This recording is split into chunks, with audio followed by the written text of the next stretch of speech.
Well, welcome to the third and final debate and the Feel the Heat trilogy that has been evolving this evening. This last debate is meant to explore the pros and cons of hospital vendor contract, hospital-based vendor contract, or surgeon-led vendors. And in order to round this out, on the left-hand corner, we're going to see the team cheering on hospital vendor contract. And we've got the boy from Philly, Thomas Jefferson. Jim Harrop, without a word of a lie, has lost less than a handful of debates. Routinely, his opponents will give up and surrender because they know that's the only way to stop him from talking. Fresh out of the cornfields of Ohio, we have Joe Cheng, but don't let the corn cob fool you, because Joe is affectionately known as the Yoda of the University of Cincinnati, and he will be sharing some wise words with us this evening. Challenging or championing the surgeon-led vendor aspect of this debate will be our playboys of minimally invasive, also known as maximally useless spine surgery. And they will be headed up by Dr. Juan Uribe, who is arguably neurosurgery's most famous influencer. He even has his own television show, and he is apparently in line for bringing home a People's Choice Award this year. But wait a minute, Juan. Please let me introduce you to the newest Dr. Juan Uribe from the Department of Neurosurgery at the Cleveland Clinic, who is not only a younger but better-looking version of you. And I will warn you that his social media presence and Google presence is already bigger than yours, so get ready to move on over. Okay. With that, we have Dr. Adam Kanter from Huntington Beach. I will warn the audience not to look into his eyes for very long, including this picture, because very soon you will not care a word about what he is saying. All you will want is his phone number at the end of the debate, even if you're a guy. This debate can only go one of two ways.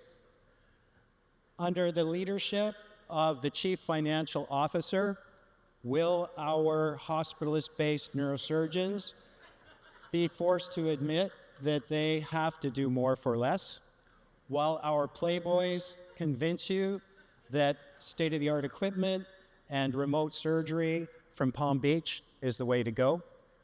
Or will the underdogs become the superheroes by promoting fiscal responsibility for our patients and general public interest and the best of the American healthcare system? Or will our dynamic duo end up feeling the long arm of the law because of their physician-operated and owned distributorship? So those questions are unanswered. We have excellent people here to carry the flag. And with that, gentlemen, start your engines. And I will ask Joe to come up first. Well, I'm going to stand up here with a glass of wine because this should be fun, overall. So when they asked me to do this debate against Juan Uribe, I figured this is pretty easy. Especially if you throw in one of the companies that he's currently getting consulting fees for or something else that he's advocating for, I figured this would make it even easier than that. So I'm going to put in my disclosures. Even though I don't have any relevant financial disclosures, this doesn't mean that I don't get paid for travel or food when I go teach a resident or fellows course. It doesn't mean that I actually don't spend time talking to companies. I can tell you that, doing CPT and coding reimbursement, there's 58 SI Fusion companies. I could tell you I spent hours with many, many of them. But I have to be objective because I have to sit there and make decisions on what's appropriate, what's evidence-based, what's that. The only difference is I don't get paid for that. So this is the difference. So I figured this was the easiest thing to do, is make Juan feel a little bit of the heat and says, you know what? He gets paid multiples by the same company that he's advocating for to the hospital, saying, don't worry, those guys are going to pay less. So I'm thinking to myself, this is such an easy discussion. Why do we want to have implants be cheaper for the patients in a hospital? And, there's something called fiduciaries. Whether it's real estate, buyer's agents, seller's agents, financial planning, how many of you will buy insurance from somebody who is not on your side and says, you know what, let's just sell you whatever we can, you know? And so Juan is sitting there going, you know what, the companies are paying me way more, multiples more than what my hospital pays me to be the director of spine surgery. Am I gonna sit there and convince them that they need to lose money every time I actually negotiate on behalf? The answer is no. So when I started looking at this, I'm like, you know, this is too easy though. So Jim Harrop and I, we actually are evidence-based. We're here saying, you know what, we're not gonna sit there and go over personal attacks because all of a sudden becomes pretty easy overall. So I'm gonna actually convince you all that evidence-based debates about why surgeons are not the best people to make decisions for implants and why a hospital system is really what we're out here to do. So the bottom line is that the majority of surgeons have no idea how hospital finances work. Hospital finances work by encounters. When you have a trauma patient that you take to surgery that's discharged by the trauma service, they have no idea what was done, who did what. All they know is this patient paid this much in the hospital based on a discharging physician, which was not the neurosurgeon. And the issue is that you have young surgeons that sit there and go, I just got to do a lot of surgery, use a lot of implants, and not realizing the hospital sees them as a loss leader because of how they charge and what they get paid for, versus the older surgeon who works half as much, goes home, doesn't take a lot of call, mostly elective, that then generates a large margin to the hospital system that they get benefit for. So who is valued more during this whole process? And part of the issue is that it gets pretty messy. So we don't understand the costs. So when you start talking about just pedicle screws and cages and navigation, we start thinking about, well, what does navigation charge? What are the disposables? What do they charge for running the system? All these costs get built in. How about radiology techs? All the things that the hospital look at that you like, hey, this makes a lot of sense. We're gonna do percutaneous patients go out the next day, not realizing that we're driving up a lot of these costs in these buckets that we have no idea how it is. We want the radiology tech to stay in the room with us for all this time. We have to pay for that radiology tech. The issue is that surgeons, we do choose the implants, and I don't disagree with that. But the issue is that a surgeon can offer cases, but a hospital offers market. All we can do is take our marbles and say, we're gonna go home. If you don't treat me well, I'm gonna be a little petty, I'm gonna take my marbles, I'm gonna go home and I'm not gonna use your implants. However, if the hospital says the same thing, nobody uses their implants. If the hospital says, you know what, we're going preferred vendor, we're going to 2 or 3 vendors, we're gonna go to contract pricing, you don't wanna buy into it, you don't have to be here. So hospitals offer multiple service lines. Mike Steinmetz and Tom Ross actually had published this years ago. When Cleveland Clinic went to a single vendor system, all the things that surgeons said, patients are gonna die if you don't let me use what I want. There's gonna be complications, you know, this is terrible. You know, this quality is gonna go down. Well, what they showed is that it actually didn't. You know, quality actually didn't change. That if you gave equivalent products, cage, screws, etc., patients actually did pretty well overall, whether it's a D-lift, X-lift, T-lift, you name it. At the end of the day, patients did well if you did something the right way, which is decompress and stabilize that spine overall. The other thing that hospitals can do, what we can't do as individual surgeons, is actually exclude entire vendor systems. So I can tell you, as a surgeon, you have no control over your partners. You can sit there and yell at them, try to coerce them, but I can tell you that if your partner says, you know what, I don't want to use what you use, I want to use what I use, the odds of them agreeing with you with no benefit to themselves are close to 0 overall. And so vendors will have to concede that, yes, you will want to use their product, but if the hospital says, you know what, you guys aren't able to negotiate with us or come into their system, they're not going to be able to do much more to come in, and they'll lose everybody within that hospital. The other thing is that as a surgeon, we're actually in the least position to understand some of the legal risks for hospital negotiations. I can tell you things like clinically integrated networks, which is what everybody's talking about how do we combine systems and the power of purchasing. I can tell you most surgeons have no idea what the Sherman Act is. I can tell you most surgeons don't know what safe harbors are, Stark Act, Sunshine Act, most people know. These are things that makes the surgeon-vendor negotiations risky because we actually aren't experts in that. We just know what we want versus what we have to work around for the rules. And it creates these issues with compliance and makes it a little bit more difficult. So in conclusion, hospitals offer things like multi-term contracts. Surgeons can quit on a dime. They may not be there in 2 years, while the hospitals will be there in 2 years and longer, so contracts have sustainability. They can have price protection, caps on annual increases, service level guarantees. Surgeons have short-term preferences, and they can offer short-term access, but long-term access is actually on the hospital side to look at things like predictable revenue. So the hospitals have this idea of having predictable revenue for the vendors over time compared to loyalty for individual surgeons that may come and go. And so with that, the gauntlet's been thrown down for Juan to sit there and rebut me on this.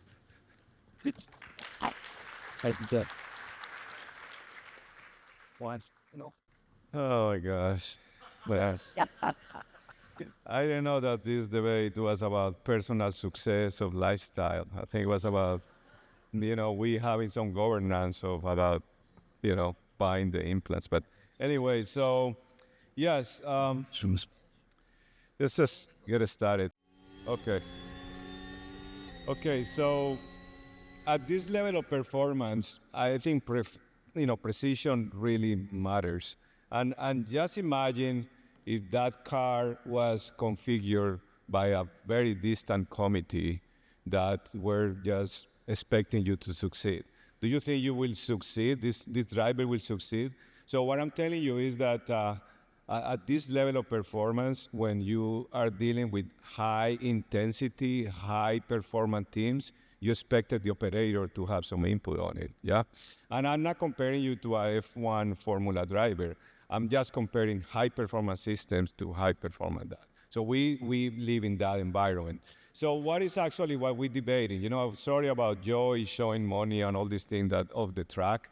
And yes, I participate with companies and I design, I get royalties. But I can tell you, the royalties that I get money paid from is not because the hospital is making a decision on purchasing implants. So it's actually not relevant, but that's okay, Joe. I really like that you got that. So this is actually what we're debating.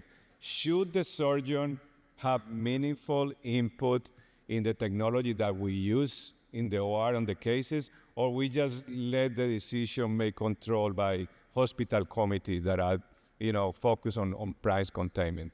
And this is usually what we pass on these things, They put you on these committees, yeah?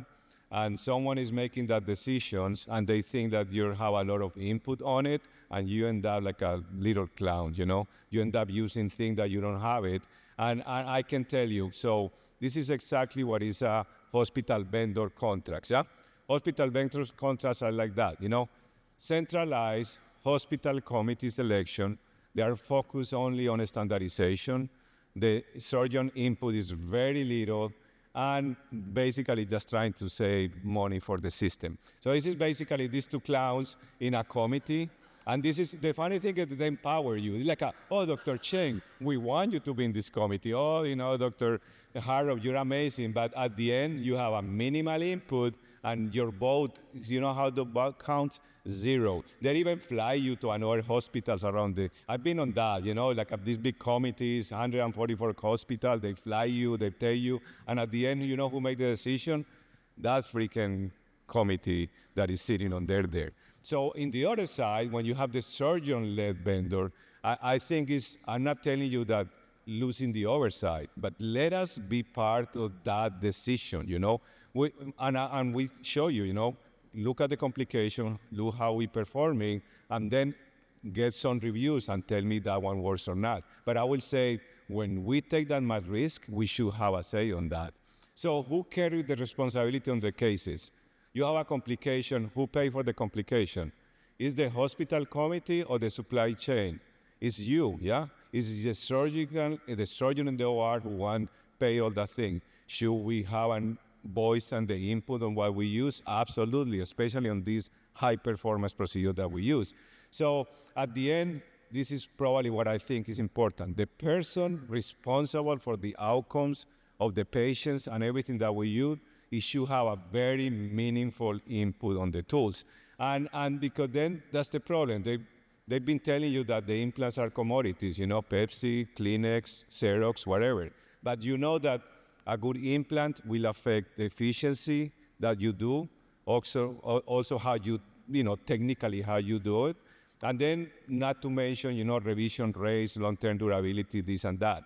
I will say standardization will work, but only when you can demonstrate that performance is truly equivalent. And that's a very complicated thing. So what's this, for example? Let's try to save $1,000 on implants, okay? So the implants is very easy to get there, and that's why we have all these committees in the hospital, and they get clowns like these ones, like, oh, go, you're so important, we want your input, you know? That doesn't make sense. But the problem is yeah, it's very visible because that's the money that is spent right away. But what about what is behind that? What about when you have a complication? What about when the OR time takes forever? Length of stay, readmissions, everything else. That's where the money actually is on the exercise, not on the what much you pay up front.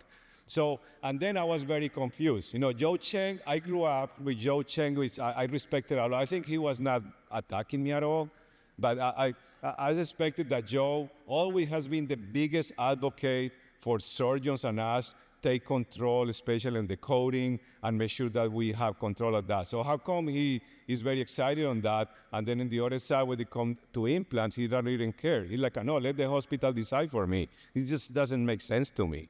So if we really trust, if they trust us to operate on the spine, we have to trust, they have to trust on us choosing the tools that we're gonna work with, you know? And this is all about empower ourselves, and we're free, measure our outcome. This is something that Lou all the time said, measure my outcome, and then we align with cost and performance. So this is what happening on one of these guys' hospital. This is one of the guys who manage one of the health systems for Mr. Joe and Jim, and take a look what happened. The surgeons at my prior hospital only needed one rod for posterior fusion. Wow, they must be amazing surgeons. Great idea. We'll call it the one patient, one rod policy. Okay, so this is about these guys. I would say this team is the team one patient, one rod policy. So this is what happening, yeah? You get with the hospital committee, you're saving 1.2 million in things, and then great, one patient, one rod policy. So thanks very much, guys. Yeah, thank you. Right, sure. Up next, Dr. Harrop, Jim. Thank you very much. I'm going to make this pretty quick. First of all, who here has ever negotiated a contract for instrumentation in their hospital? We got 1, 2, 3 people. How many people here have taken a course or a lawyer on contract negotiations? Crickets. Okay. I want you to go to your business office when you get back and ask how many people there are lawyers or done contract negotiation courses. It's 100%. So I think we need to stay in our lane.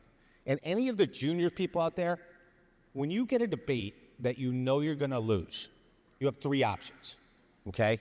And Juan did all 3 of them. One is you can be a complete idiot and pretend that you have something you're going to win. 2 is you can show stupid and useless videos that make no sense, like race car drivers going broom broom. Or 3, you can change the debate topic in the middle of the debate and hope everyone doesn't notice. The content, this debate was on evidence-based medicine, and I really like to thank Juan for his grade 5 expert opinion in something he doesn't know medicine, because it wasn't a single reference on your paper. That was very good. All right, so let's go through this really quick. I didn't know you guys were so anti-AI, so I took a different approach for this. AI is great to synthesize tons of material very quickly. Juan, by the way, Juan's in room 317, so tonight he told me that because of Nuvasive and Alpha Tech, he is willing to pay for everyone's drinks. Uribe, room 317. Okay, thank you, Ron. Don't worry about anything. If you ever watch, he doesn't have an appendable thumb, so you don't even have to sign the name, and X is how he signs his name. Okay. So with that said, we do a lot of contract things. Here's my disclosures. Juan, you're my hero, by the way. I love you. I would never call you a whore, but it's just, I love you. All right, so here's the question. We go to ChatGPT. Who is a better negotiator? This was the topic that they gave us. I didn't make this shit up. ChatGPT, what do they say? The hospital. That's easy. So I said, okay, they're going to think that I have some arrangement with it. So then I went to Gemini, and what did Gemini say? Exactly the same thing. Hospital processes, administration, they have leverage, is what you need in a contract, right? Juan has no leverage. They give him money. So what's his leverage? oh, they'll give you less money. That's actually pretty good leverage. And the second thing is you need a legal infrastructure that we don't have. So 3 articles on this topic written. You talked about the Cleveland Clinic. I'm not going to go through them. Each negotiation, the hospital saved 20 to 30%. Next, is there any other field in there that has anything? We are leading the field about negotiations. Why? Because our margins are so great for your hospital. Your hospital system probably spends about $30 million to $50 million on spinal implants if you're in a big hospital system. So you can now understand why they're coming after you. This was knees and hip implants, and what'd they say? Orthopedic study. Todd, the orthopedic guys, actually spelled everything right in this. That's pretty good for you guys. And what did they say? The dominant economic agent is the hospital system. So when you go through this and summarize everything together, Juan, I did this for you. It's like little graphs and circles and things because I know you're not too sophisticated. Green is good. The hospital does everything right. They have everything. They have leverage. You are right. The surgeon has an important role. We are important because we have preferences and we have the clinical knowledge. But you shouldn't be negotiating the contract. You should be inputting your knowledge about which instrument to use. Thank you.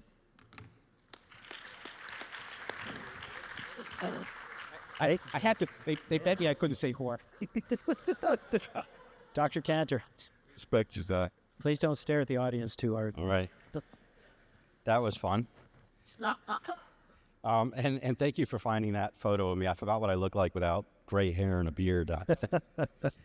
All right. So Adam Kanter here from the Hoag Neurosciences Institute, Newport Beach. And I get the pleasure of following these fellas. Now, you know it's not going to be too hard when guys look like this, right? Although, Joe, I try as hard as I can try. I can't say a damn negative thing about you. I have so much respect for you, and you advocate so much for us that it's even difficult for me to look at you in a negative. Like, that was tough putting that picture up of you, even though you're a handsome guy. But, you know, now, Jim, I mean, you look like a hamster got with a Muppet in the back of an Irish bar, and boom. But here's the truth. Here's the truth. I went on the internet and I just typed in Jim Harrop. Every picture, every single one, he just looks confused. So I decided I don't have the time to get into it and to put up pictures and have fun. So I figured I'd just put them on every slide. So the truth is, surgeons are not a commodity. Uribe said that, and there'll be a little bit of overlap, but this time I'm going to speak in English. So Juan, my friend. Surgeons are not a commodity, right? You can standardize gloves, you can standardize sutures, you can standardize beds. There are certain things you cannot standardize, and that is judgment, right? And it is the judgment and the experience of the surgeon that decreases variability, that decreases complications, that improves outcomes. So surgeons have got to be involved here. The surgeon owns the outcome, right? If something fails, it's not the RFP committee that's in court, it's the surgeon. It's that relationship that the patient has with the surgeon. It is the surgeon that's built the trust. It is the surgeon's reputation. Accountability should align with that responsibility. Again, favoring the surgeon. Lowest price, as Juan said, does not always equal the lowest cost. A cheaper implant that increases revisions, length of stay, or complications is not savings, right? We have to look at the entire episode of care. If you look at that encounter, if you look at that moment that we're in the operating room, maybe the implant's cheaper, but if you look at the episode of care over that patient's journey, and you have the value implants making the decisions being made by our RFP hospitals, you're gonna suffer, and you're gonna defer expenses, often of which are many more. God, Jim, it's constant, isn't it? This is conflicts of interest. Of course, this was brought up. Juan made $1 million that's year. Bravo. Can I hang out with you a little bit more? But so removing the surgeon from the decision does not remove bias. In fact, there's plenty of bias on the hospital side, on those contractors that are coming up with their RFPs. There's plenty of bias. They're worried about their P&L. They're worried about the bottom line. Their fiscal, budgetary constraints. They want to make sure that they look good so they can, for the next year. So conflicts of interest should be managed with transparency. Everything is reportable, right? We have to report. Let's be transparent. Let's not remove the experts from the decision. Joe, you can wish all you want.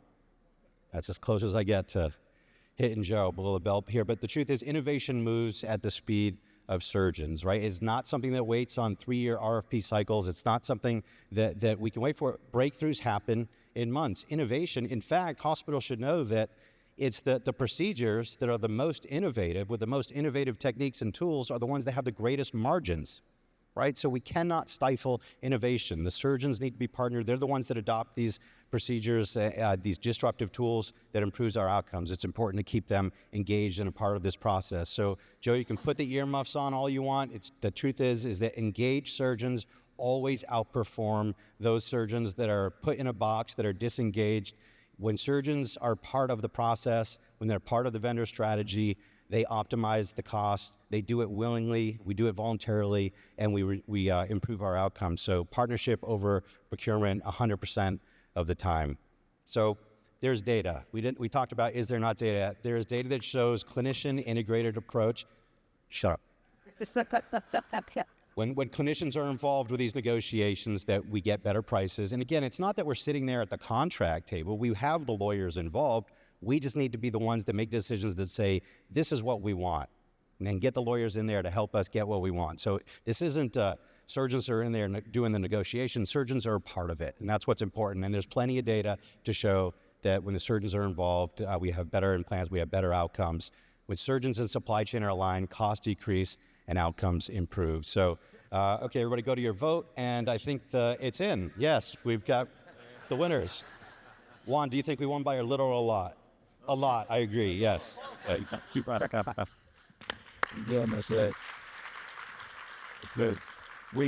that was great. I would like to thank all 4 debaters for wonderful arguments, and man, you guys have a tough decision. Good.